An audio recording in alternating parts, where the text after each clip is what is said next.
Warning. This podcast contains explicit sexual language and should only be listened to at work if you're looking for an excuse to connect with your HR representative. Additionally, all mentions of the word women include cis and trans women. If you are genderqueer, gender fluid, figuring it out, anything in between, and feel like this conversation is also important for you, you are welcome here. Will you open up with me? These pages, they can feed your innermost desires. Do you feel inspired? Are you getting what you need? Are you coming curiously? A secret safe with me. And here you can simply be yourself. Jace reads romance. Come on in, come on in, come on. Welcome to another monthly reading wrap-up episode with me, Jace, and Sephi. Well, she's not here right now, but she will be when I ruin all the books for her. And that's what I wanted to warn you about. I'm about to ruin all of these books for Sephi and you too. So if you want to take a look at the show notes first, in case there's a book you don't want ruined, go ahead and do that. You can find all show notes at jacereadsromance.com/podcast. That's jacereadsromance.com/podcast. And if you don't mind having things spoiled for you, keep on keeping on because we're about to have some fun.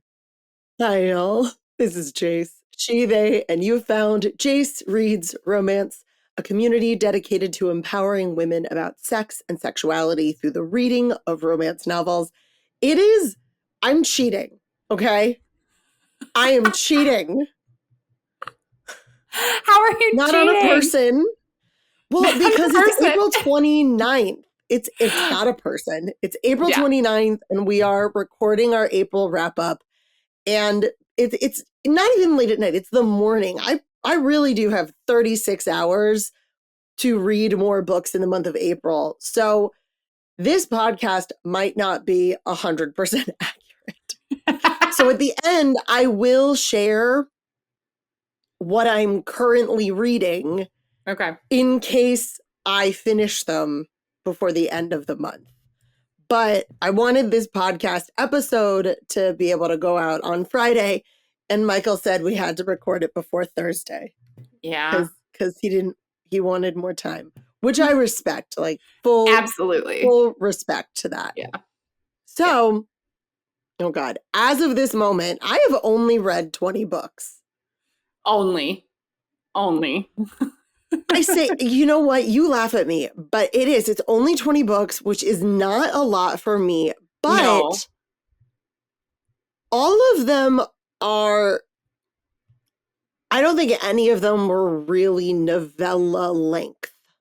All of them were there might be a few that are a little bit less than 300, but all of them are books and not necessarily novellas. Okay. Yeah, because when you read novellas, that definitely ups your number because they're much shorter, quicker to get through. So I keep going back and forth. I have this one novella that I do want to read. It's called The Dare by Harley LaRue. Uh-huh.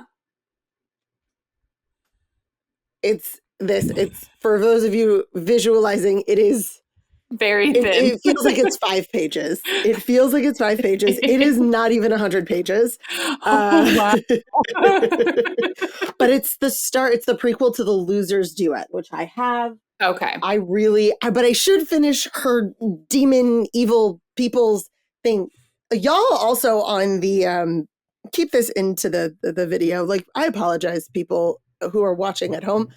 I am so hot. It's 82 degrees and climbing in my office. I did not realize we were going to get a heat wave. I haven't installed my air conditioner yet.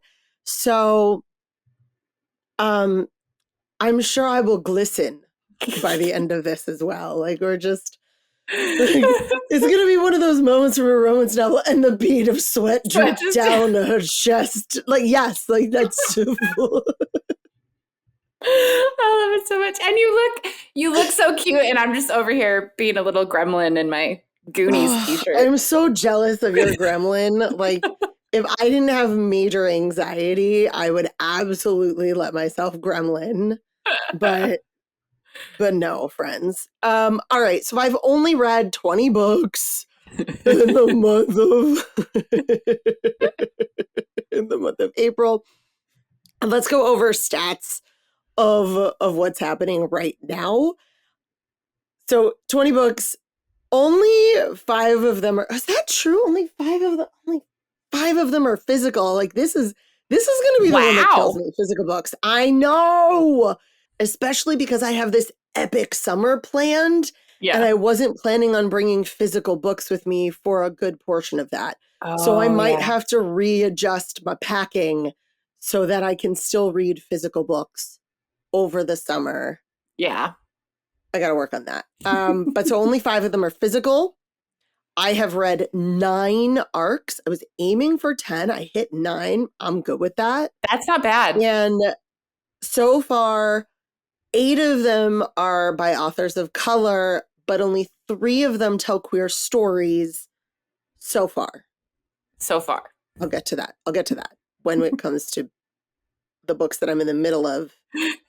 And also kind of why I want to read the Dare. Like, it's one more queer book.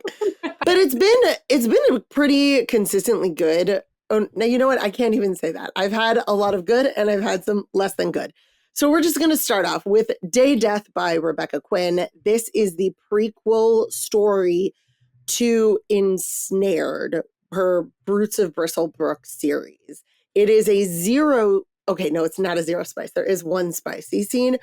But if you don't remember the Brutes of Bristlebrook, this is post-apocalyptic story. And Day Death is the tale of what happened the day the United States was attacked. I think it was 18 different nuclear strikes or more. It's a devastating story. Damn. So, but in Ensnared, we learned that the 5 guys were all together at their kink club, essentially. Okay. And so that's how they stayed together during this. They weren't on the base that they worked on. They were at the kink club. Gives us a little more insight into these men and their relationships, both Dom and Bo and their connection, as well as Jasper and Lucky, their relationship. And we see Eden and kind of what happens. It is heartbreaking. Let me just say, it is worst case scenario what you think of. It's complete anarchy and brutality and just a lack of empathy overall. It is brutal. If you thought Ensnared was violent or it was a little too much for you, don't read this because it is so much worse. It didn't bother me at all. I love some violence, but it's like the worst of humanity kind of violence. Yeah. I don't know. This story came out this year, which is after technically the second book came out. So she says for Day Death, don't read it before Ensnared. It will ruin a lot of things and it won't make sense. But after having read Ensnared, going back and reading this was really great. I can't give you a should you read this before or after this, like after the second book, because I haven't read the second book yet. So, but this one was good. And I was just on her website and she said something about it, about Day Death. Tell everybody. It says, have you read Ensnared and you're looking for more, or maybe you want to get an idea of what it's all about before diving in? So she has a newsletter to get Day Death episodes. So apparently there's going to be more Day Death stuff. Whatever. Yeah. I would not, like I said, I wouldn't read this before Ensnared. Yeah. Because it's really snapshots of this thing that we've heard about. Mm-hmm. But I did really enjoy it because it gave me insight into these characters that I knew and I liked from Ensnared. Anyway, the next book I read is Give Me a Shot by G.A.D. Cadenet. It is it was an arc that comes out on May 6th, so a week from today. Mm-hmm. Oh my goodness. I gave this a 1 spice. I'm going to get my big complaint out of the way now. This is clearly part of a series. And it Okay. can be read as a standalone. I actually had no idea until almost the end where we met a bunch of other couples and I went, oh, I'm so sorry. I feel like there's another story. And then I went to this author's website or Goodreads and I looked at the other books and saw that, yes, they were about these other couples. And so my note to the publisher was actually, you got to make this a series. If this is a series, you need to call it a series. You need to have a reading order because it just makes more sense that way. Yeah. That was my complaint about this. Hey, if that's the only complaint, like that's impressive. It's not like the only complaint. There's a 3rd act breakup, so spoiler. It's a 3rd act like dumb breakup. Like I really don't. There's some 3rd act breakups. There have been 3rd act breakups where I've been like, yes, you needed the time apart, and absolute. This one was not one of them, and so I'm like, meh, 3rd act breakup. So this is about Jess and Mo. Jess just finished her PhD and she is moving back to Michigan from being abroad to take up a teaching position. She is an archer. That's something that she did competitively and she likes to keep up. And the place nearby that she found is a like folk art place. They do like folk stuff, including like there's a milliner. And like okay, like super like folk art, super art, and a blacksmith, which is what Mo does. Mo is a blacksmith. He's a mechanic. He has an auto shop, and he is a blacksmith. And they have a really terrible meet cute where Mo's sink in his his personal smithy has like been broken, and so he's been using the person next door's sink. And it turns out that the person next door was Jess's sister who died. And so Jess shows up clearing out her space and Mo's like in her space in the night watch. And so it's a very funny, terrible meet cute. Yes. And then they're both part of this like folk like craft thing. And the folk thing says we need to do a fundraiser. We're going to put on a Ren fair and we want both of you to be a part of it. Kay thinks he's being voluntold. And so they are kind of forced proximity. It is a fucking slow burn. There's a lot of emotional shit in this book. Jess is not dealing with her grief. Let me just put that one out there. So Mo has, or is, I'm not entirely sure how you say it, HSP, highly sensitive person. And it's a type of neurodiversity. It's not like, oh, I feel so many feelings. It's literally you feel all the things. Yeah. All the things. But like the two of them are very sweet. They get along really well. They're very caring. They have a joke where they call themselves like each other Milady and Milord. And then once she sees him blacksmith, she's like, you are Hephaestus. And he's like a big, massive dude with a beard. Like, and he very aware of his Hephaestus, body. So He is Hephaestus. He's so sweet and sexy, and she loves him. Like, she's so attracted to him, and he's so attracted to her. It's great. It's a very sweet story. Anyway, another arc, Jilted by V. Keeland. I've listened to audiobooks written by V. Keeland before, so I was very interested about this. Also comes out May 6th. I gave this a 2 on the spice scale. This is a light and fluffy rom-com. It's about Sloane and Wilder. And here are my tropes. I feel like I didn't go right for the tropes with Give Me a Shot. And I didn't even put tropes for Day Death because it's not a fucking love story. It's a prequel that sets up the world for the romance later. But the tropes in this one are boss's son, slow burn, workplace romance, reformed fuckboy, billionaire, wooing, diabetes rep, and this is for you, forehead kisses.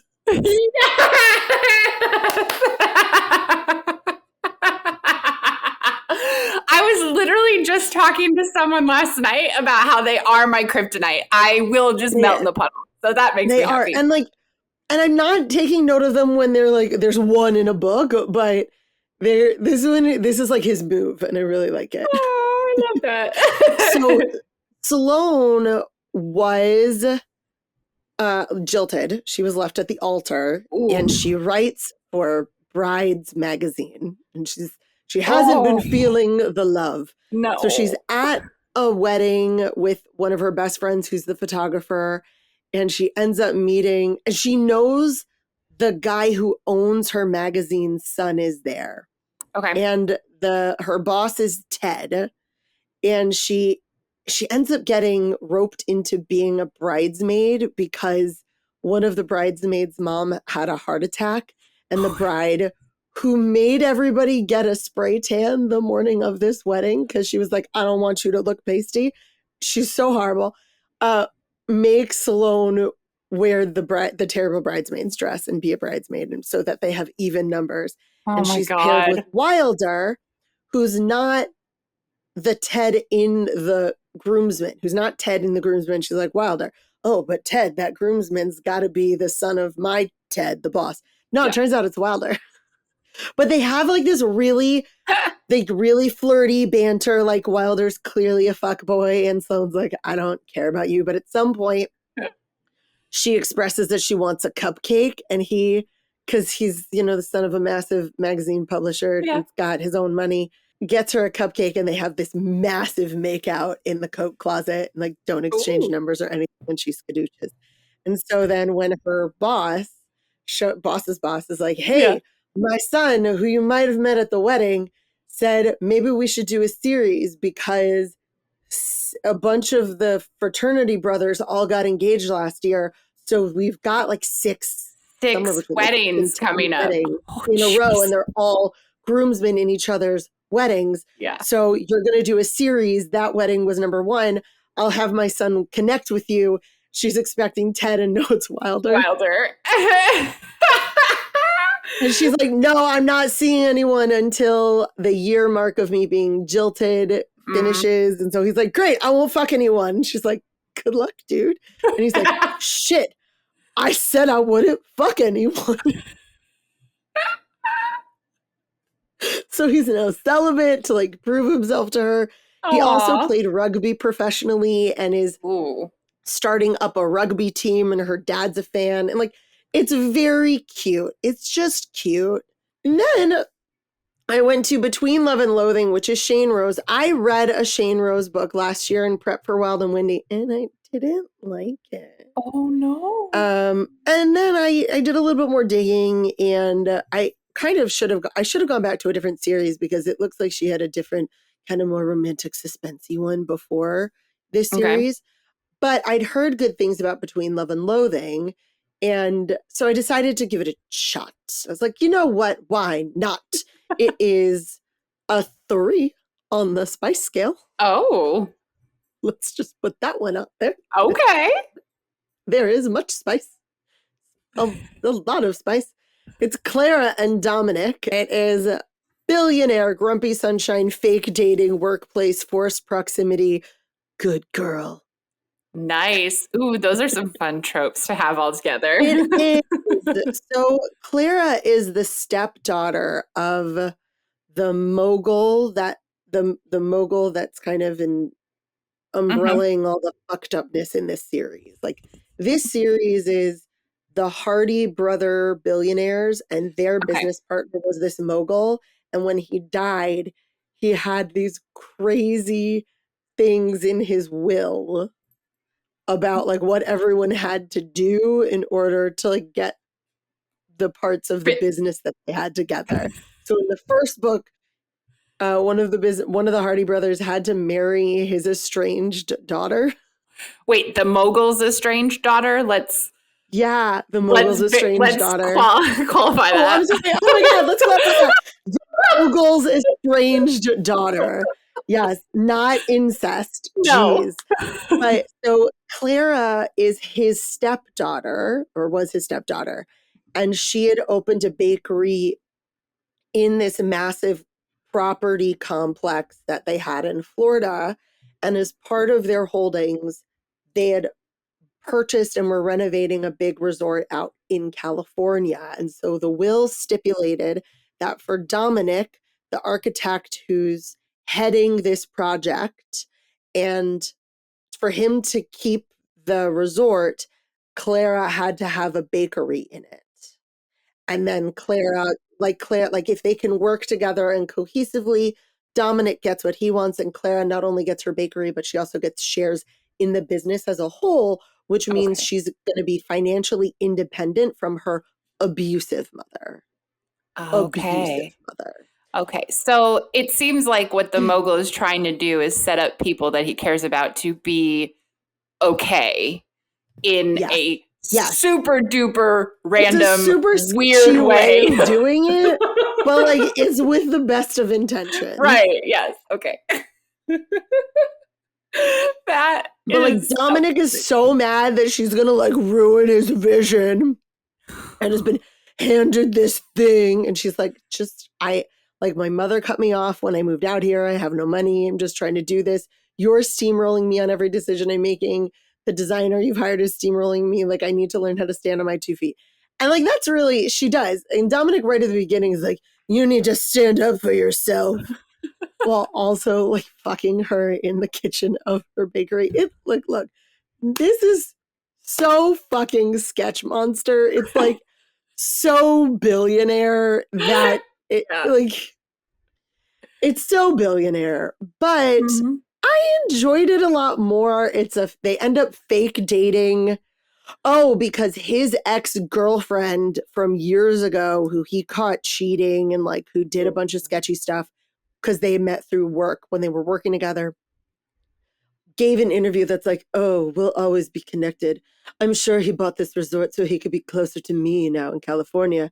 And her involvement is fucking up another business deal with the family. And so they end up fake dating so that like her mom will leave her alone, and so that this resort can like move forward without the ex-girlfriend. Hi, Tiger.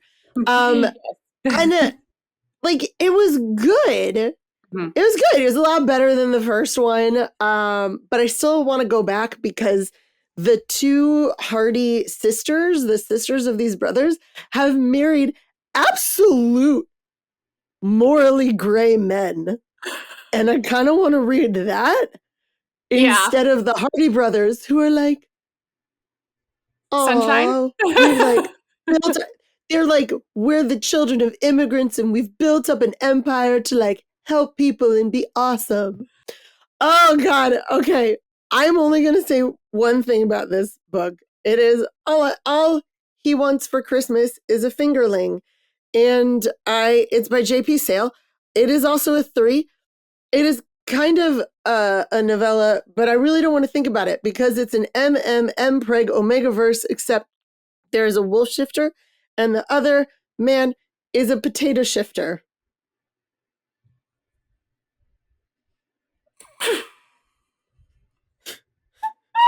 A potato shifter? Okay, look, I'd heard of this book. This is not the first time I heard of this book. I know. I remember you mentioning this.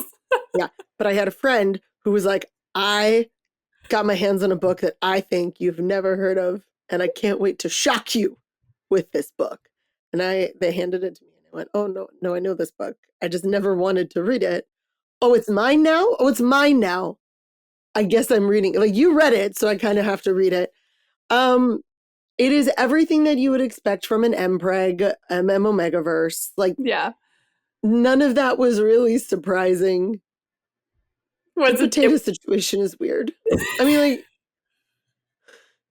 it adds a little bit of like airpeen quality to it. Like, it's almost sentient object. Yeah. When he's like, yes, part of what you have to do is our mating ritual is you don't give me I can't bite you. You have to eat me. What? Because I can regenerate. So like cut off about a third of me when I'm in my potato form and then eat me and then we'll be mated.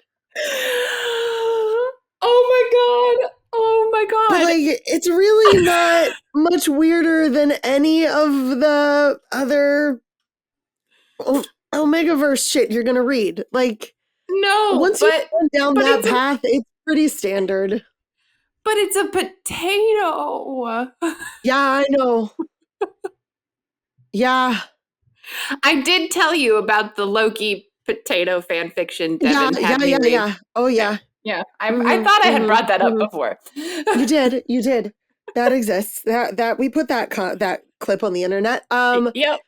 So that happened, and now that book lives on my shelf, right there. All he wants for Christmas is a fingerling. Which, it's in my. can I just say, brilliant title, because that's hilarious. It's so good. It's not badly written. It's exactly what I expected it to be. Perfect. But can we move on? Yes. This book, oh man, this next book, I gave it a solid 3. 3.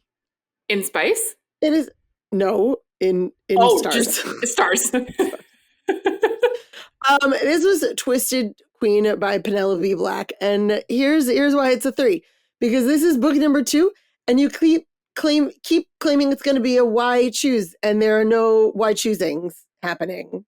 This is not fun. And it's another one of those, like, it's supposed to be dark romance. It's dark romance. She got kidnapped in the first one. She's kidnapped in this one. But I honestly couldn't remember anything about the first one when I read this. So it's Maddie, Mateo, Dante, Leo, Rafe. They all have nicknames for her. And my notes are, still not a wide choose. Mafia, kidnapped, good girls.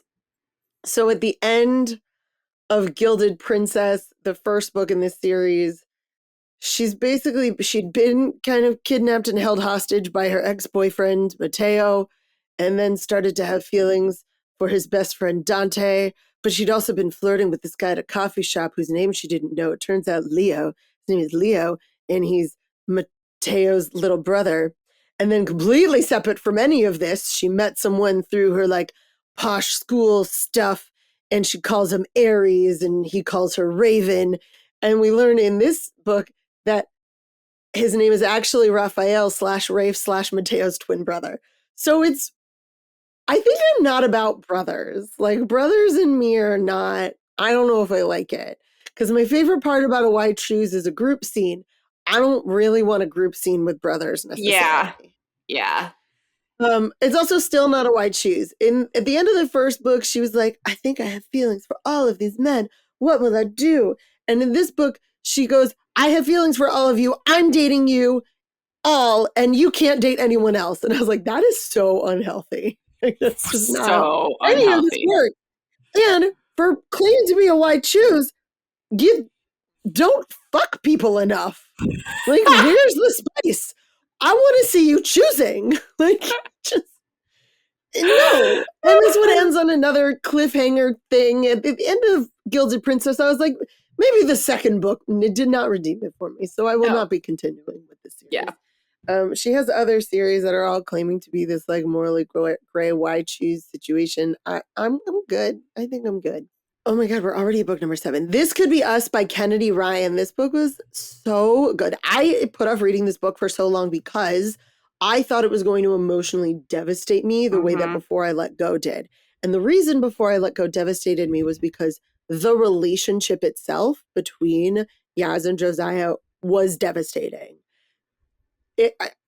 This did not devastate me. There's a lot that's going on, but between Soledad and Judah, the FMC and MMC, they're solid. They were good. Good. Soledad, if you read Before I Let Go, her husband is trash. Also, this was a 2 on the spice scale. Okay. So Soledad's husband is trash. Everybody kind of knows he's trash. And we find out even more trash because it turns out he's been embezzling from his company to the tune of $6 million. And so he gets, number one, he's complaining about this guy at work, this new head of accounting who's up his ass, who turns out exposes the whole embezzlement thing, who turns out is Judah. And at the company Christmas party, Soledad and Judah literally saw each other from across the room and had that much chemistry that they were like, dang. Soledad is married, and Judah's like, what? And then they find out who each other are. And then her trash ex-husband, or eventually ex-husband, gets arrested and put in prison for embezzlement. And fucking his secretary, getting her pregnant and getting chlamydia, which he gave to Soledad.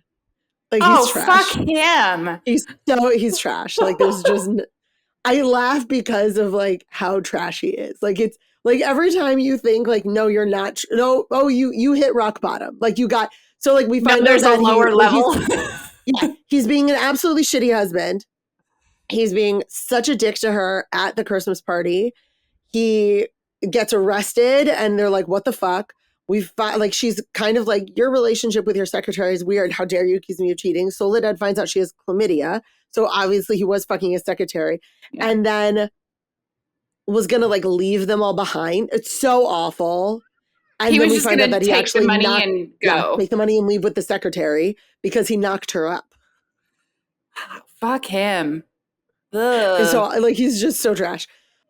But like, they have this really beautiful chemistry. And after her ex is arrested, Judah comes to her and says like, look, they're going to try and say you knew about this. They're going to try and put a lien on you. They're going to try and like not give you access to any money that you currently have, which is standard, but also you need to like advocate for yourself. But if you know anything, you have to help us.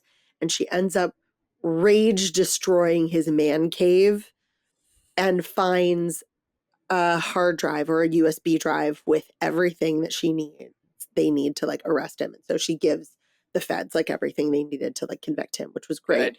And then Soledad and Judah keep connecting with each other. They keep meeting, their chemistry, but it's a like, how am I supposed to? So the actual tropes are single mom / single dad. Josiah is a single dad. He co-parents with his ex, but he is a single dad. Okay. There's autism rep. Judah's sons, he has twin boys. Both of them have autism. Okay. And Kennedy Ryan also has a son with autism. And she says in her note, like, this is not everybody's experience with autism, but this is some people's experience with autism. Mm-hmm. So like, this might not be yours, but this is true for some people. Yeah.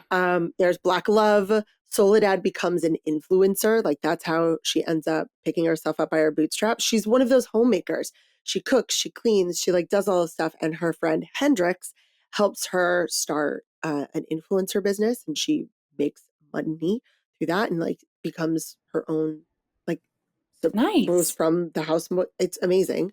And then she and Judah start hooking up secretly. It's secret dating. Nice.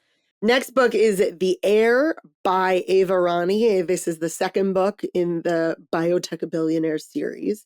So from the first book, we have Sloan and Marcus.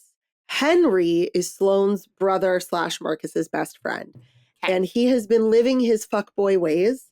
Of course. Blasting through models and ballerinas. And after his grandfather died, he is supposed to be named CEO, and the board gives him a provisional year because he's in the press so much for his fuckboy ways. They're like, you're on probation for a year. And so Sloan, separate from the company, but Sloan hires Selena, or FMC, to be his own PR, like, person. Like, yeah. So it's Selena and Henry. It's a 2.25 on the spice scale. I know I got real nitty gritty. So the tropes are billionaire romance, workplace romance, secret dating, Latina FMC, Indian American MMC, and a slow burn. Okay. They work together. She works in his office. She has her own history with kind of the elite and doing PR for them. And this is a huge client for her company, the company she works for. And her bosses promised that if she nails this after the year, she can go head the LA office. And that's where she's from. Nice. And so she's like, great, I'll do this. I'll like make it through one more year and I will then go to LA. And she and Henry become friends and they start to open up to one another and they confide in each other and then they start secretly dating. It's cute. The thing about Billionaire for me is like, it's not that it's boring. It's not boring, but it's fairly predictable. Yeah. And that's fine. Like, there's nothing wrong with it. There's nothing wrong with predictable, especially in stories. But I sometimes like, that's why I sometimes like the evil billionaires. And I'm like, I don't know what you're going to do. Are you going to pull out like a checkbook or a gun? Who knows? Yeah. Yeah. When you, I have to say this, when you said that they gave him a provisional year, it, like, I immediately thought you were going to say they gave him a provision like the movie The Bachelor with Chris O'Donnell from like the mid 90s. He can't take over his father's business until he gets married. No, this one is you just have to prove you're not a fuckboy. Like, then it would be a marriage of convenience, which I'll get to. I read one of those. Okay. Yeah. The next book is Fearless by Lauren Roberts. This is the final book in the Fearless trilogy. And I'm going to say, I feel satisfied with the ending. That's how I'm going to say it first. There is still no spice because it is a YA book. Yeah. She's 19, YA. And it's still out of those same tropes. The couple is Peyton and Kai. It's romantasy, it's enemies to lovers, secret feelings, court intrigue, forbidden romance. So much pining, the yearning. It's like, but it's beautiful. It's like heartbreaking and beautiful. So I am going to, like, I know everyone knows I ruin books, but I'm ruining the whole first two books with this one. So if you haven't, just skip ahead. So at the end of book 2, Kai captured Peyton, who was on the run after murdering his father. Yes. And then escaping into the desert. He followed her across the desert to the other kingdom and brought her back. And they're so fucking in love with each other. Aww. It's so heartbreaking. And in the second book, they have these moments where they just look at each other and like pretend that we aren't the people who we are and we can just love each other. And that's usually when they make out and like they have a moment. And it, oh my God, it just kills me every single time.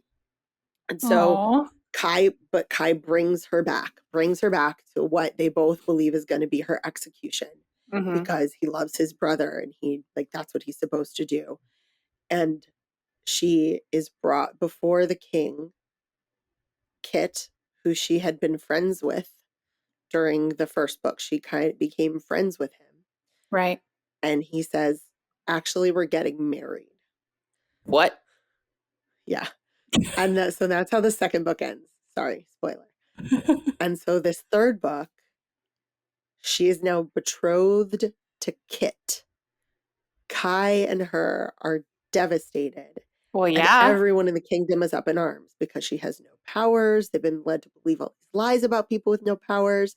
And so in order to kind of appease public opinion, Kit has her do bride trials. So more trials like in the first book. And my thing about specifically the first trial was way too short. Like time-wise, writing-wise, like I needed more. I needed more. Like that did not satisfy me. I'm like, we're like 38% of the way through this book and you just finished one trial. We're about to start the second. Like, how long are these trials going to be? And I will say, like, the book fills up with a lot of stuff. So the bride trials are this one thing. Her and Kai are another. Kit is like wasting away. And we find out all sorts of stuff. We don't find out everything, which does annoy me a little bit. There's a lot of court intrigue. There are a lot of secrets that have been kept. And there's a lot of drama. And there were moments where I was like, how the fuck are you getting out of this one? What are you doing? Like there are some moments where I'm like, oh. Yeah, secondhand embarrassment. Like, I can't unsee this. Or like, okay, we're about to get real awkward real fast unless we fix this. So, but I will say that at the end of the book, I felt very satisfied. Okay. I felt like we earned the ending, that we earned how we got there. Next book is Two Wrongs Make a Right by Chloe Leese. This is my first Chloe Leese book. This is a 1.5 on the spice scale. I'm going to get the thing that annoyed me and I had to let go of it. But I like, look, I don't know if you know this about me. Steffi, I think you know this about me, but listeners, I don't know if you know this about me. I am fairly well versed in Shakespeare. Yes. I own a first folio facsimile. Okay, I didn't know that. That's You amazing. didn't know that? I didn't Oh, know that. yeah. That's Yeah. amazing. What I asked for my 21st birthday was a first folio facsimile. If that doesn't say literary nerd, I don't know what does. It's the most expensive book I own. It's also the biggest book I own, Yes. and I love it. I bet. And I love it so hard. I actually, I don't count this, but maybe I should. I listened to an audiobook about the history of the first folio, like the other month. I don't talk about it. Maybe I should have put this on my. Maybe you should have. That's amazing. Should have. It was a great audiobook. It was a great little story, especially if you're a Shakespeare nerd. Yeah. I don't know why I'm blushing. Okay, so I know a thing or two about Shakespeare. Just a little. You can't call something Oh no. a Much Ado About Nothing retelling and then have this little of Much Ado About Nothing in it. Oh no. How little is little? Her name is Beatrice. His middle name is Benedict. And they have like a not meet cute. That's it? That's it. Like the whole point. Oh, don't get me started. I have a degree in literature, so we're not going to go there. I'm going to leave my rant for another time and save our lovely editor's ears. But yeah, so once I got past the like friends, this isn't a Much Ado About Nothing retelling. Oh no. So once I got past that, like the banter, it's just not. It makes me a little nervous for the rest of the series because it's three sisters and are they all supposed to be retellings? Yes. So Beatrice's twin sister's name is Juliet. And the little sister's name, hold on. What are they? They're right here. Because her other series is like 7 books long. So I was like, sure, why not start with the one that's not 7 books long. Juliet is not a Romeo, it's a Twelfth Night, and the other one is Taming of the Shrew. Okay, that makes me feel better because but like her name is Juliet. Based on like what was happening, I was like, okay, based on what's happening with your sister, like this is not Hero's story from Much Ado, so no. Oh, and Hero's story is like kind of super important to the whole Much Ado About Nothing storyline. So like it's let's go with I don't even say like homage to. It's not Much Ado About Nothing. No. It's fine. If you want Shakespeare retelling, can we say like an aperitif? Because it's a really little. Like, you know how the joke about how Winston Churchill liked his martini was like, I want a glass of gin, and then a sealed bottle of vermouth can pass over it. Yeah. That's what it is. This book. It was like, Much Ado About Nothing was passed over this manuscript. And that's one of my favorites of the comedies too. Like I love Much Ado About Nothing. The book itself was so good that I'm like, I can let it slide. Book number 11 is Silver Elite by Danny Francis. Oh my fucking God. This is an arc. It comes out on Tuesday, May 6th. Everyone needs to go buy this, even though it's hardcover. I'm telling you, go buy this book, even though it's hardcover.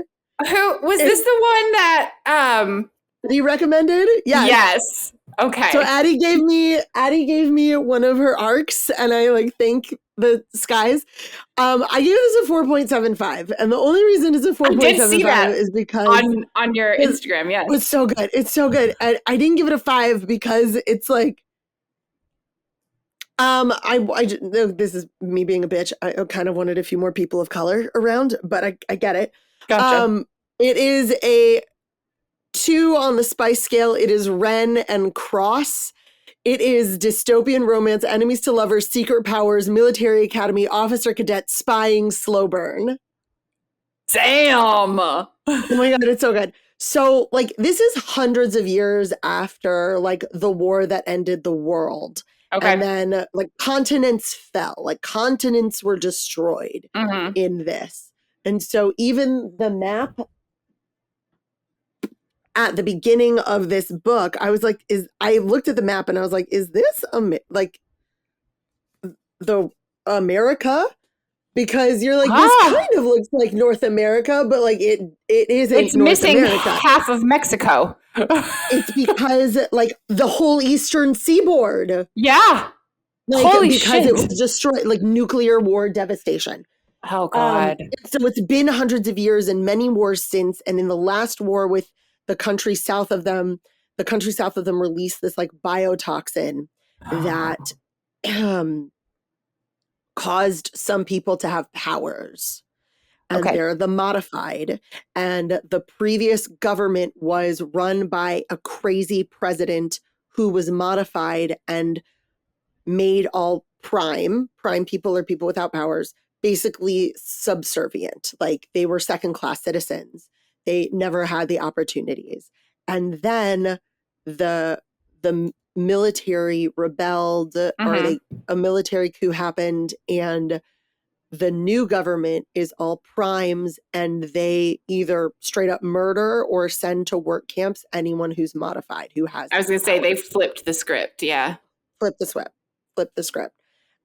Ren has been in hiding her whole life. She has powers. Her guardian Jim has been protecting her since she was 5. She's now 19, I think. Okay. And at the beginning of this book, he is captured and discovered to have been a deserter from the government and exposed as a modified. He's taken to the city she follows, and he is executed. Straight up. I know, ruining so many things. And the government, so part of the reason he's discovered is Ren saves this boy who's being attacked by a wild animal with like an incredible shot. She's like an expert marksman. And so the government gets intrigued by her and is like, well, we kind of want her for the military, goes to her house. Someone recognized Jim, and that's how he gets. So like, it's all her fault. And they find her at his execution, and she is told she has to join the training for Silver Block, which is the elite military training. One of the things I noted, I was like, it's only an 8-week training for elite military.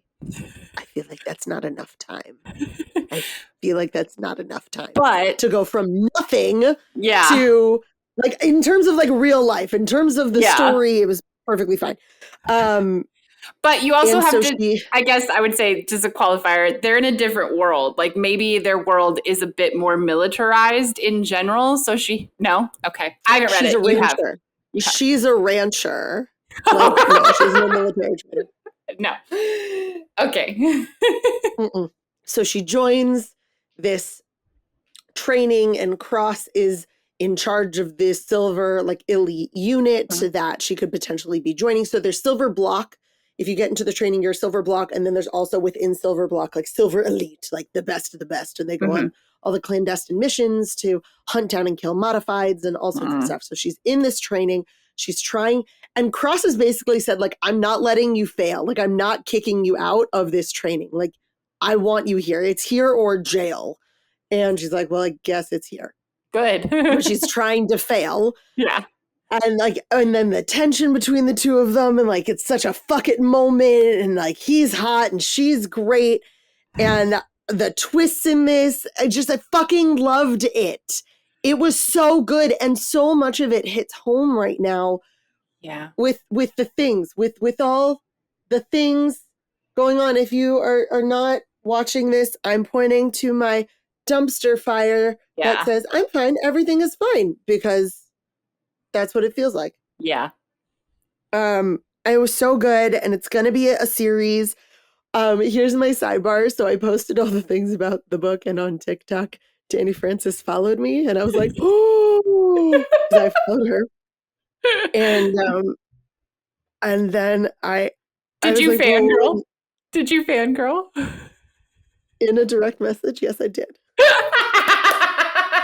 I did. I was like, hi, I don't know if this is you or if this is just like someone in your team that found me, but like, thank you and amazing. I'm so excited for everything. And I got a response that was like, no, it was me. Thank you. And I was like, ah!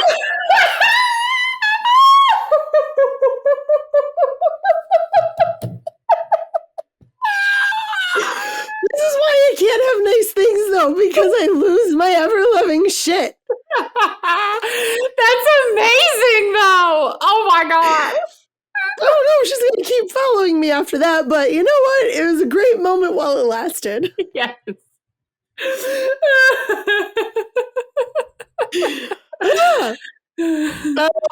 Oh God. Okay, so then I read The Charmer by Ava Rani, and this is the third book in the Biotech Billionaires series. This is another arc.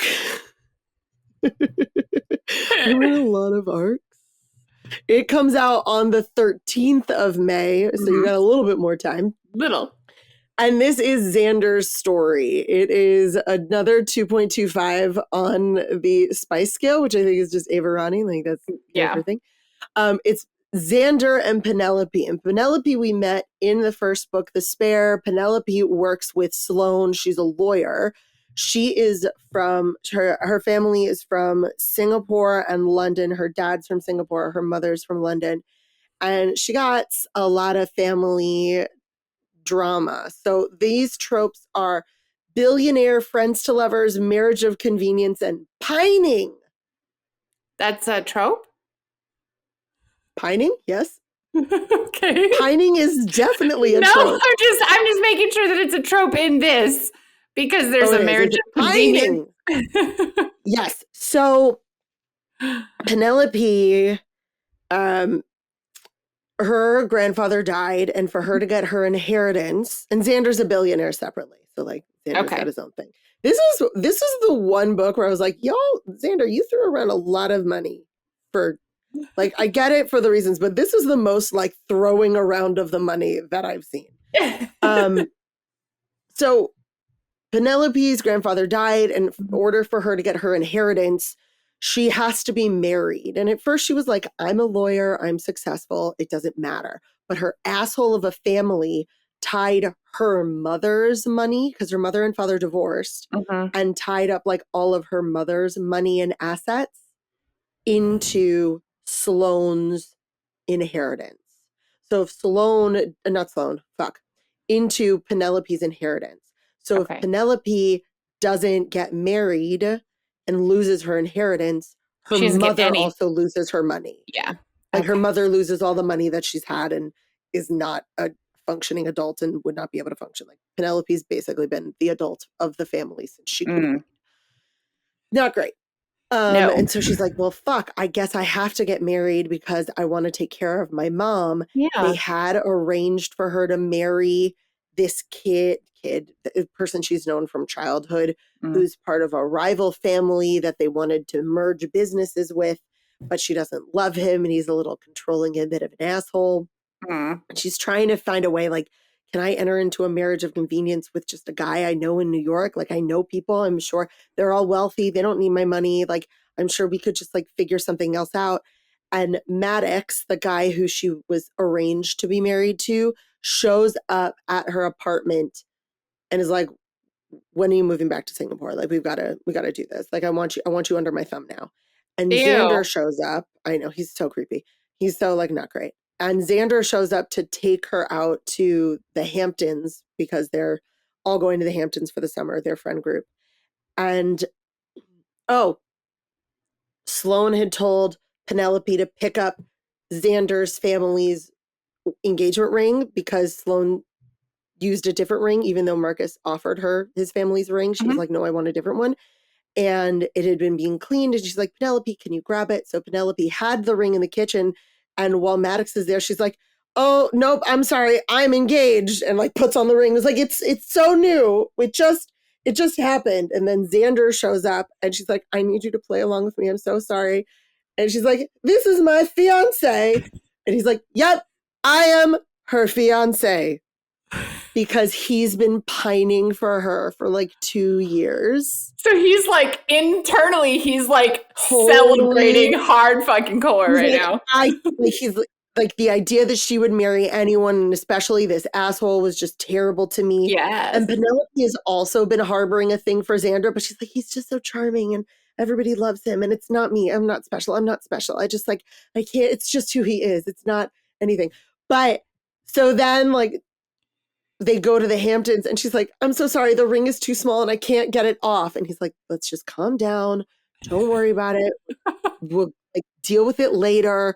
I'm sure when you're not like schwitzing and like upset, it'll just slide right off. But they have to go right to a party in the Hamptons. And Sloane's mom, someone sees the ring, like she's been wearing it like a wedding band, and then someone sees it and is like, oh, you're engaged? And Sloane's mom sees the ring and is like, oh my God, that's Xander's mom's ring. You two are engaged? And they're like, yep. And so 2 weeks later, they have like this elopement and then they move in together and like, and then they fall for each other. And it's very sweet and very like, a lot of growth. Like they both have issues. Like she has a lot of issues from her family about not being good enough and not standing up for what she wants. And he has a lot of abandonment issues and control issues in like holding on to people because his parents died when he was young. And so it's not a third act breakup, but there's a third act separation. Okay. And it was one of those moments when I went, you needed it. Like you both really, you needed the time. Yeah. Yeah. And because like there's a difference between a marriage of convenience and then a marriage for realsies. So I really enjoyed it. I thought it was a great conclusion to the trilogy. And I enjoyed it. Next book was Wild and Wrangled by Lila Sage.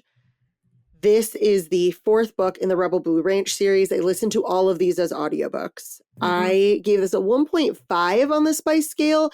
And it was, here's this. This is it. It's the best written. Okay. But it was not my favorite. Lila Sage has gotten better and better as a writer as each of these books has happened. But this was definitely not my favorite book. Okay. And it's because I don't love Cam.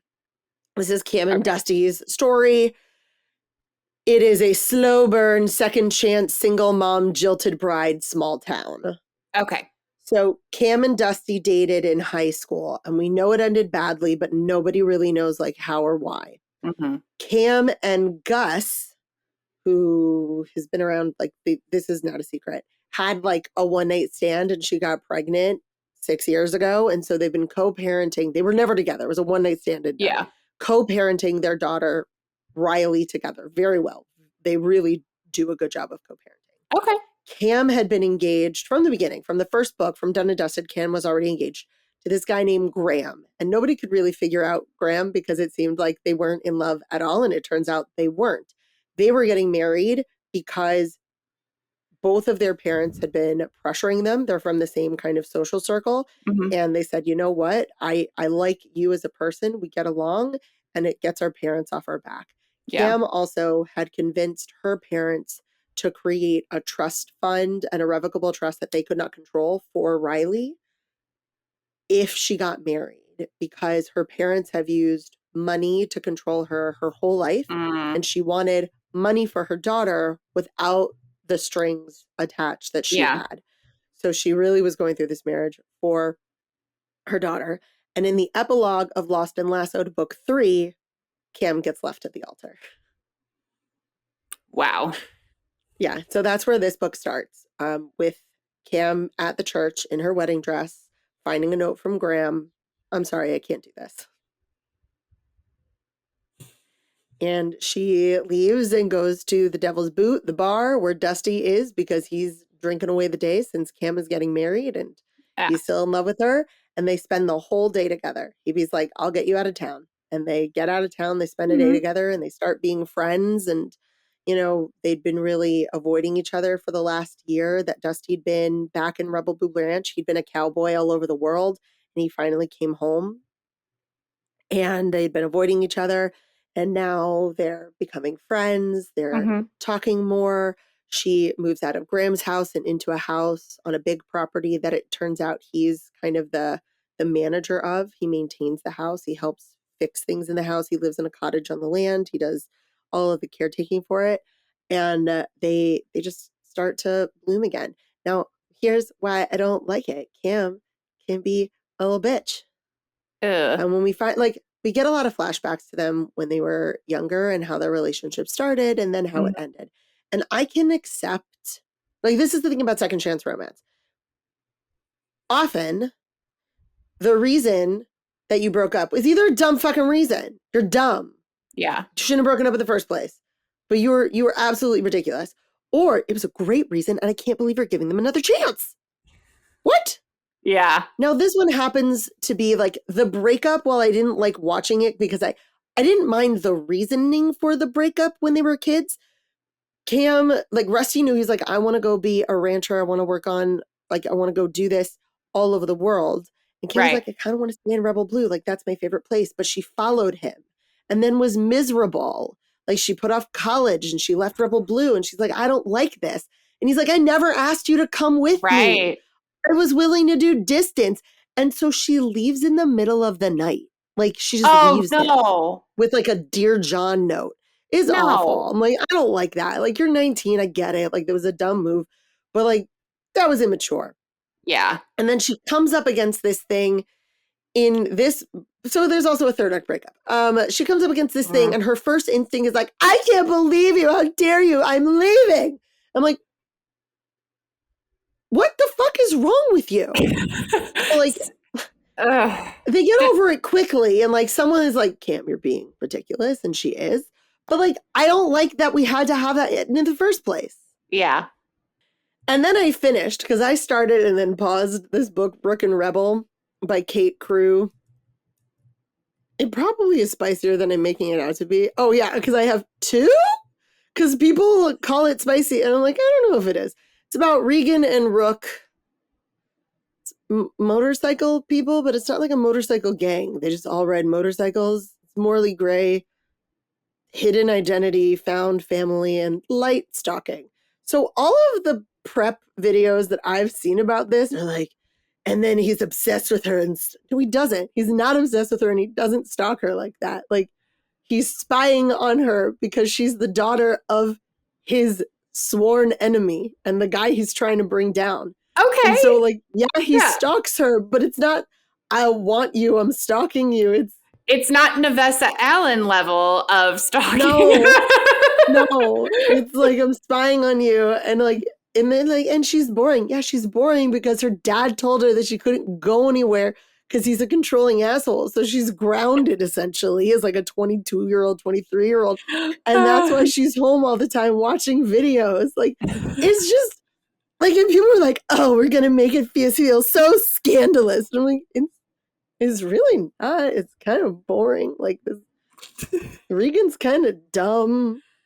Like, no, I didn't love it. I feel like the more I think about it, the less I like it. But I mean, I put it like, this is a thing. People love it. Yeah. I am not one of those people. It's because of Regan. And like, Rook is fine. Rook is fine. But it's really Regan. I'm like, you're a little too stupid to live. You're a little too stupid for me to enjoy reading about. Yeah, that's all I got. Okay. Kara and the Hacker. This is an arc that I got from an author directly. She found me on Instagram, Ellen Bard. And I also rated this a 3.5, but like, not for the same reason. This is like a 3.5. I don't like Rook and Rebel. 3.5 I think I did myself wrong, and I kind of knew what was going to happen, and so like this is my fault. So this is book 4 in her energetic series. And when I found that out, I reached out and I said, look, can these be read by themselves? Because I don't have the space in my TBR for 3 more books. 1, yes, 3, or 4, no. And she said they can't. They can be read as standalones. I'm going to disagree. Okay. I'm going to disagree because this story is the completion of a prophecy. Oh. And the prophecy is about 6 couples finding each other like through magic and fate to thwart the big bad. And so each book is about a new couple coming together, but there's still like the big bad that they're fighting against. Yeah. And this is why I didn't want to go to the next book in the Dark, like the Omega series, like after Dark City Omega. I didn't want to go to Shadowlands because we've got this big story, but we're no longer with that couple. Yeah. We've transferred. And so like, yeah, it's a microcosm of these two finding each other. Mm-hmm. But like 3 other couples have found each other, and we've seen the big bad and like the people they work with, and some of them are related. And so like the story made sense, but the world I think would have been much better if I'd read all of them together. So you had the context and everything. Like, yeah, I also think I don't like it when there's like an overall quest and we go from couple to couple to couple. Like I'd almost rather have all the perspectives from the beginning, or like bring in perspectives as the book continues. But stay with the original couple and just keep like... Because the other couples show up in this book. And I'm like, okay, cool. Yeah. But like, you're referencing how they got together, and like, I don't know. It wasn't... I think that's why. It's not that the book itself was bad. It's that the information I was given was misleading. You really should read these in order. So this is book number 4. Now, the magic system is very unique. It is based on the chakra system. Okay. Which I have 13 years of study in. I'm like, you're pretty good in this. I'm pretty good. And so like it was odd to me because I had never read something about that.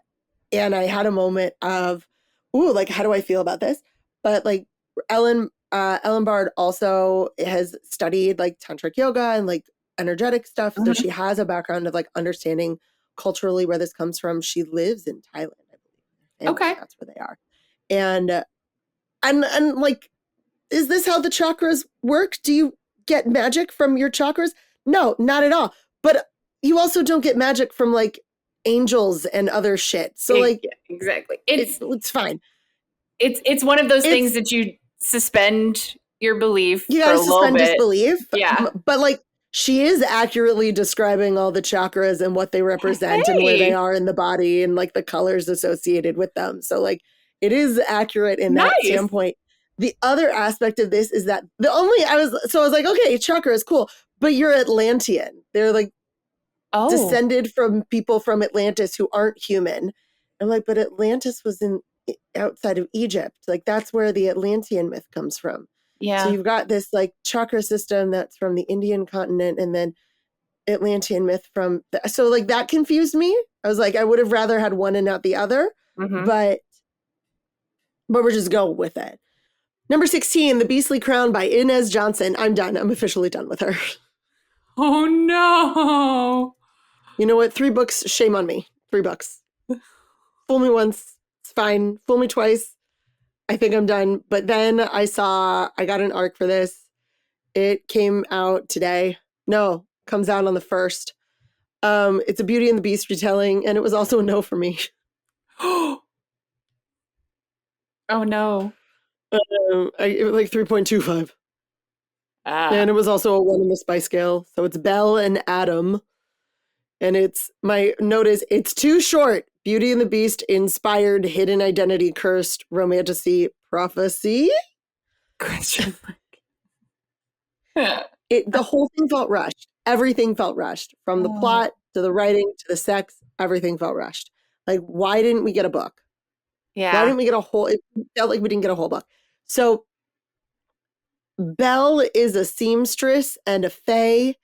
And let me start with the curse. Adam, his parents married for love instead of his mom marrying because that's what she was, the person she was supposed to, according to like the moon goddess or whatever. Okay. And so instead of being a shifter, he's trapped in this like half man, half beast form. Okay. Instead of being a lion shifter, human, and then lion, he's trapped in between. In between. And he's told to break the curse. He should marry this person who's born on this time, which happens to be this princess. And they've never met. Belle is a seamstress. And she is making the wedding dress for the princess. And she's hoping that this incredible thing that she's made, this wedding dress, will get her hired to do more stuff. And get her name out. So she's riding with the wedding dress in the carriage with the princess and princess's mom. And when they pull up to the castle for the princess to meet Adam, princess bolts. She like climbs a fence and bolts. I mean, fair to her, but that's hilarious. And so Mama Queen is like, I'm going to put a veil on you and you are going to pretend to be the princess. Good. So she puts on a veil and is like, yeah, humans have veils. It's a human thing, right? Which is also weird because it's in a fantasy land. It's not on Earth. And so they're like it's so descriptive. Like it's too complicated for how little actual explanation you gave me. Like, thank you for talking about the 2 moons and the world and there are trolls. Why are there trolls? I don't know why they're trolls. I don't get it. Because nothing is explained. It's just like boom, boom, boom, boom. It's just so everything awful. just happens. It's but no. Yeah, trolls are bad. Okay. Well, I don't understand why. Book 17, Rebel Witch by Kristen Ciccarelli. It is the completion of the Crimson Moth duology. It is a 0 on the spice scale. Because it's new adult. Yes. Romantasy, enemies to lovers, secret feelings, forbidden romance, adventure, witches. So I am going to also ruin the Crimson Moth or Crimson Moth, depending on which country you're in. Rune ran from their island, now called the Republic, with Cressida, who is terrible. And Rune knows is terrible, but Cressida is powerful and could come back and overthrow the Republic and make it so that witches are legal again. But she also recognizes that Cressida is terrible and crazy and absolutely like horrible too. Like she's a horrible leader. And Gideon, his loyalty is being questioned because he dated Rune or courted Rune. And he has been sent to assassinate her. And he finds her. She has agreed to marry a prince of a different land in order to get his army. And so she's literally like, my engagement just got announced. I'm so devastated. I miss my best friend, Alex, who was murdered by Cressida as they were escaping in the previous book. And she's drinking. She's like, I need to get drunk because I'm awful. And Gideon finds her and they have this like moment and he can't kill her. And so she ends up like escaping with him to go back to their home, their island, because she finds out that Cressida kept the bodies of her sisters in stasis and wants to use a resurrection spell to bring them back, which would be no bueno. No. And that there is a secret sister. And that's the only way they can do the resurrection spell, because in order to do a resurrection spell, you have to sacrifice a blood relative. And so there's the secret sister nobody knows about, and these 2 witches in stasis, and Rune wants to go and find the lost heir and protect her or whatever so that Cressida can't hurt anyone. And Gideon's trying to figure out how he can also thwart Cressida and bring Rune back and get his reputation back. But then they're together and they're like, I fucking love you. And he's like, I can't believe I fell for you. And she's like, I can't believe I fell for you. And I can't believe I still have these feelings for you. Yeah. Aw. So, but it was I really loved the conclusion. I thought it was well done. I thought the audio, I listened to this as an audio, even though I have the physical book, I listened to this as an audio. I thought it was really well done. And it felt really poignant in this moment of time. Next book is Gold Coast Dilemma by Nana Malone. I'm in my Nana Malone phase. The problem is she has a bajillion books. I'm like, God, do I read your whole back catalog? But this is a trad. This is a trad book, I believe. It's a gallery book. It came out today, April 29th. Sorry, you're not listening to this on April 29th, but it came out on April 29th. Yes. It is a 2 on the spice scale. It is Afosua and Cole. And the tropes are workplace romance, African/Ghanaian, because like she's Ghanaian. If you didn't know, it's in Africa. FMC, interracial romance, sometimes called BWWM. Forgotten kiss, jilted FMC, pining MMC, anxiety/panic attack rep, family drama, racism, loathe to friends, to lovers, and a third act breakup. Oh, the last one is ooh. The rest of it sounds great, but the last one is a lot. There's a lot going on. There's a lot going on in this book. So this book starts with Afosua, who is at the time of the beginning an intern at a publishing house. She's at her first industry party, and she meets a really drunk dude, and they end up having a beautiful night, just connecting on a balcony, drinking and talking, and they share this passionate kiss, and he never calls her again. Never calls her. And totally ghosts her. Damn. And then 6 months later, she's introduced to the nephew of the publishing house she works for, the nephew who's actually in line to inherit the publishing house because it was his grandfather's, and the uncle who's running it is an uncle by marriage in the family. And it turns out it's Cole Drake, the guy who she talked to and kissed, and he has no idea who she is. No recognition at all. No recognition whatsoever. Ouch. It's I will say that like the way that they resolve that eventually is really wonderful. Oh, good. But not only does he not recognize her, he like freezes and like doesn't even shake her hand. And so it starts this workplace loathe to love, like sassy banter situation.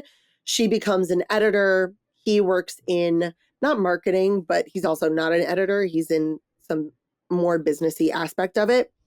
And over the next like year or two, Afosua, because her mother kind of makes her, ends up getting engaged to this guy. And at their, I really love that we get a lot of Ghanaian culture in this. Oh, so there's the legal wedding, but then there's the cultural wedding. So at her cultural wedding, where there's all of these symbolic things, the giving of jewelry, an exchange, like giving of alcohol, like a big to do. And then they have a party afterwards. At the party, she catches her fiance/husband, like culturally husband, legally fiance, fucking someone else. We don't know who, but clearly comes out of a room fully sexed. Holy shit. Yeah. So she leaves, she breaks it off, and she is like blacklisted from her community because like, well, clearly you did something wrong, blah, blah, blah, blah, blah. How could you like leave and abandon your husband and stuff like that? Yeah. So, so she's dealing with a lot. Yeah. And she moved. Yeah. So she's dealing with a lot there. And then at the publishing house, they're trying to get an influx of cash from this movie TV production company that optioned one of their other series. Okay. But the production company is owned by a Black man whose name is not actually that important, and is owned by a Black man. And he says, like, I need to see some changes. Like, no, you're too white for me. And so the uncle, head of the publishing house, creates an African or what he like a dean, I think. He's like, here's Black women writers. Afosua, our only Black woman who works here, can run the imprint. And she's like, you know what? I'm going to do the fucking best. And he gives Cole, he like puts Cole in charge of the business part of this imprint. Okay. And so they start working together, and he starts going to bat for her, and they start spending more time together and getting to know each other. She like opens his eyes to microaggressions and like how the world is really unfair to women, and especially Black women. Yeah. There's a really good, like, how do I become an ally story, and like, how are my eyes opened aspect to Cole's journey amongst this. Okay. And he's very sweet. Like, they spend their first night together at Afosua's place. And then when he invites her over, he's bought satin pillowcases because he asked about them at her apartment and she explained like, well, they're better for black hair. And he wanted her to be comfortable in his home. So he bought her pillowcases. That's like well done. Really fucking sweet. Well done. And like when he finds out, oh, so then her ex gets married and uses like everything that she planned for their wedding, like the same invitations style, just with like, a different name.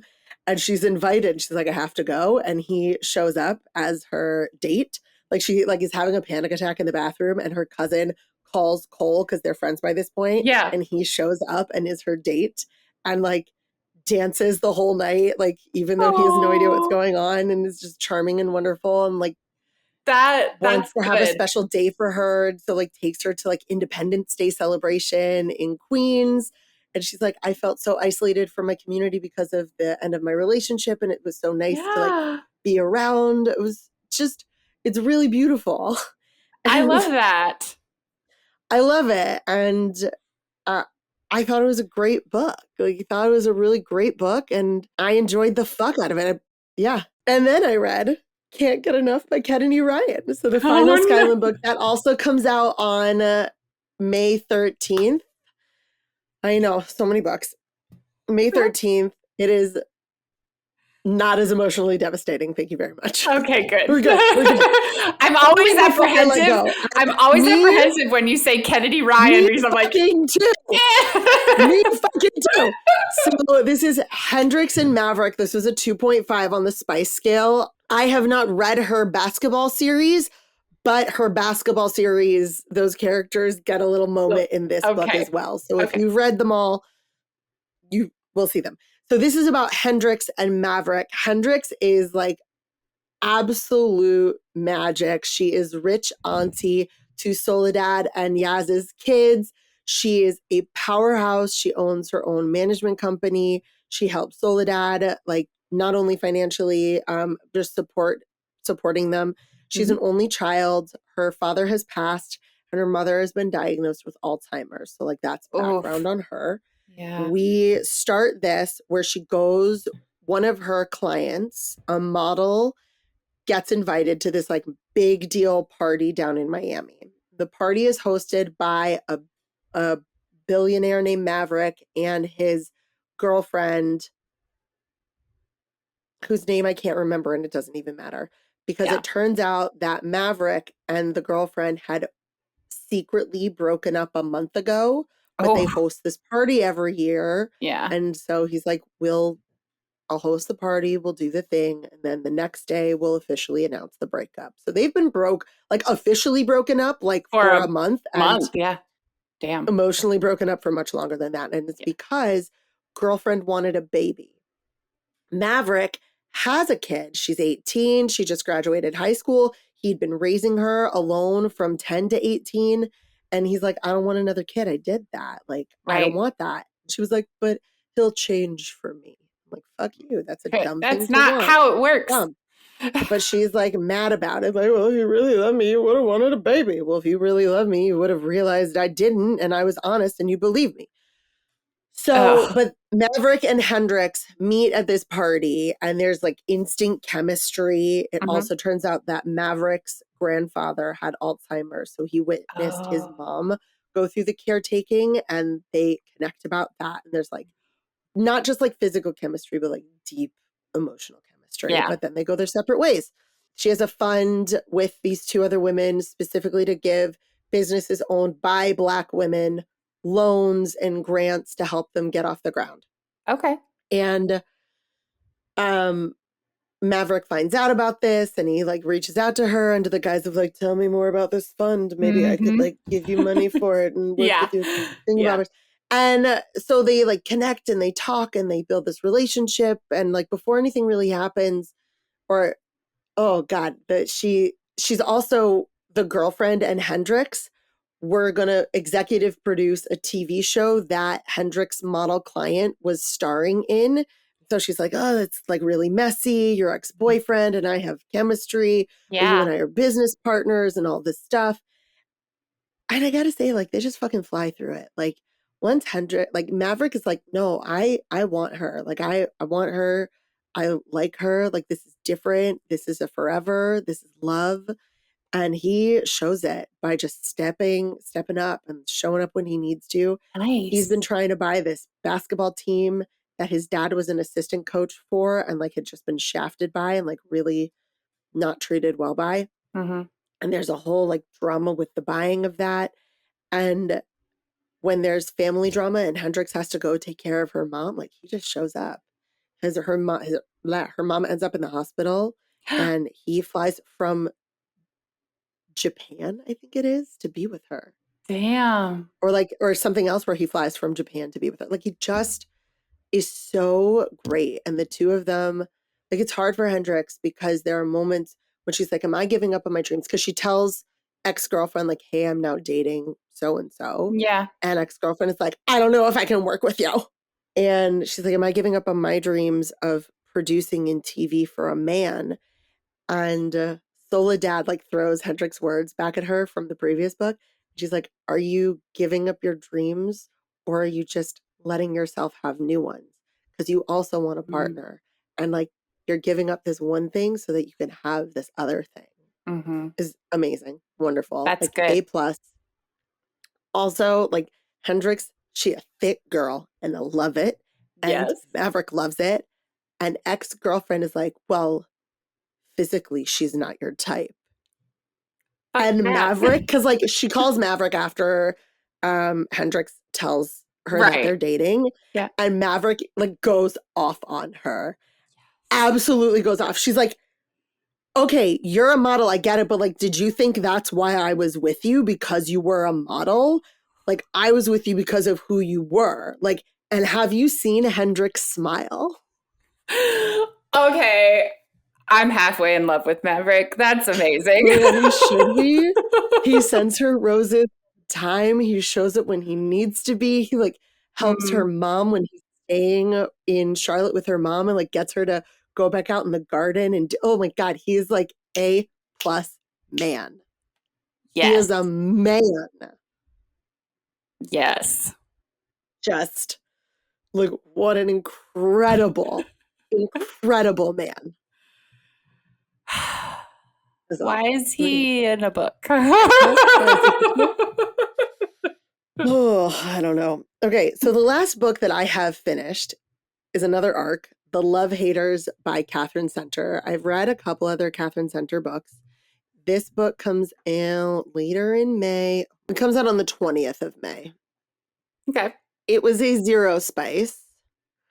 And this was not my favorite Catherine Center book. Okay. And it's, I think, because while there is love and romance, this story is really about the FMC Katie's journey to self-love. And it feels very much like her relationship with Hutch, the MMC, like, could have been there, could have not been there. It's fine. Like, if they had broken up and she still found all of this self-love, it would have been fine. Mm-hmm. So Katie is a videographer. She makes videos. Mm-hmm. She works for a company that does like promotional videos, usually internal stuff for companies. But they've been hired to do a promotional recruitment video for the Coast Guard. And her boss, or kind of supervisor, is like, I'm giving this to you. You're going to do it by focusing on this one Coast Guard dude. He went viral a little while ago because he saved Jennifer Aniston's dog. Fair. By the way, I'm not going because he's my brother and we're in a fight. Oh, that's even better. So she goes, and also she's like, I don't know if I should do this. I can't swim. In her brain, she doesn't say that out loud. Right. Because her company is also like downsizing. So like people are getting fired left and right. Yeah. And she's like, anything I can do to be relative. Yeah, right. Relevant, whatever. So she goes down to Key West and she's staying with like the aunt of these two guys at her complex. And they have a really funny meet cute, her and Hutch, who's the MMC, the Coast Guard guy. And they just kind of jive. Like the one thing I don't love is Cole, the brother, is like, he's like so taciturn. He doesn't say anything. He's all work and he's not fun. And then the minute we meet him, he's like fun and personable and he jokes with her and I'm like, so either you were lying or you don't know your brother or like, what the fuck? Or he's pissed at him and he's just being... I don't know. Like, it just was like, this feels like a lie because nothing you said besides him being physically beautiful is real. Correct. Katie's baggage comes from the fact that she was dating and then engaged to this guy named Lucas, who was a musician who blew up and then very publicly cheated on her with a different pop star. So like that happened. But while they were dating, she went to an award show with him and read the comments on how she looked and developed what is clearly an eating disorder, but was never stated as an eating disorder. And she never was treated for the eating disorder. Yeah. But it has continued with a very hard relationship with her body. She like no longer has the eating disorder, but like her relationship with her body is damaged. Complicated. Yeah. Damaged is a good one. Like severely damaged. Severely damaged. Yeah. And it comes not just from that, but like also her upbringing and things of that nature. So like she has this very terrible relationship with her body and herself and, you know, all these other things. And she meets Hutch and they kind of become friends and she develops a crush on him and she's down there following him around to this promotional, like it just, and then it becomes this web of lies. Like her I don't swim became very clear because Aunt was like, oh, we'll have Cole. Well, sorry, not Cole. Cole's the brother. We'll have Hutch teach you. And Hutch teaches her how to swim. And it is fine. She passes the swim test that insurance needs her to pass. And it's all good. But then Cole shows up with their boss, which is also another creepy side story. She's like the person who owns the company went through a divorce because her husband cheated on her and left her for the Pilates instructor, but somehow got all the money. And so that's why they're downsizing, but she's in her cougar era. And Cole is like, oh, you can come down and meet my brother Hutch. Also, I'm dating Katie. What? So like lies to Hutch that he's dating Katie, lies to the boss that he's dating Katie, brings boss down to Key West and is like, no, we have to pretend we're dating because boss is here and she can't find out that I lied to her. But now Hutch thinks that like he and Katie were flirting and had like shared their first kiss while she's dating his brother, which is also complicated because a year before Cole had been engaged and at the rehearsal dinner, fiance is drunk, gets on stage and is like, actually, I want Hutch. Oh, fuck. And Cole's like, it's all your fault, Hutch. And Hutch is like, I've met her once. What? What is going on? So like it just becomes this like complicated web of lies and stupidity and like a comedy of errors, farcical. And I'm like, okay, I don't love any of this. And then there's a hurricane and it turns out that Hutch's dog, like it's just dumb. Those are the books that I finished. I am currently reading The Rebel King by Gina L. Maxwell, which is a PNR book about fairies. And while it is MF, the FMC is queer. She dates women as well. So this is a queer story. And then my e-reader, I am reading Divine Intervention by R.M. Virtues. This is another one of the Black Rose auction books. I read an R.M. Virtues book last month. And then I started an audiobook. I'm going to DNF this bitch. I hate so much of it. And I'm not going to say what it is because I hate it so much and I don't talk about my DNFs. I hate it so much. Oh, you're going to have to tell me what it is offline because I will tell you offline. Oh. Okay. So I've got two queer stories and R.M. Virtues is an author of color. And so for stats, they might end up looking a little bit differently. This podcast will be posted in its completion on May 2nd. So I will have the actual stats in the show notes. For everything that's finalized. And then I'm going to share my purchases in April. So in the month of April, I have, and this is also going to be updated because I've got some books that came out today that are going to be in my hands soon. But as of this moment, I have purchased 28 books. Okay. 14 of them are by authors of color, so 50%. Nice. And 10 of them are queer stories, 35.71%, which means I hit my diversity goals for this month.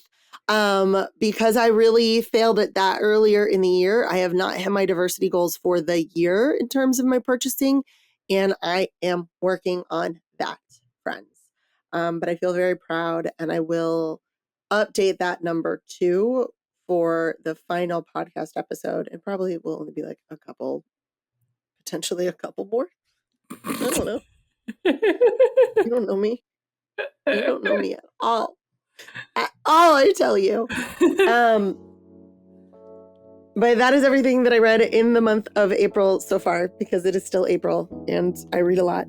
And I hope that you join me, and I hope that you enjoyed this, and I hope Michael doesn't murder me in my sleep now that he lives close by. Bye. Yeah. Bye. Jace Reads Romance is a 3 Paws Productions podcast. Produced by Sephi, edited by Michael Achenbach. Our theme song is written and performed by Diana Weishauer. For show notes and more, head to www.jacereadsromance.com. That's JAYCE Reads Romance.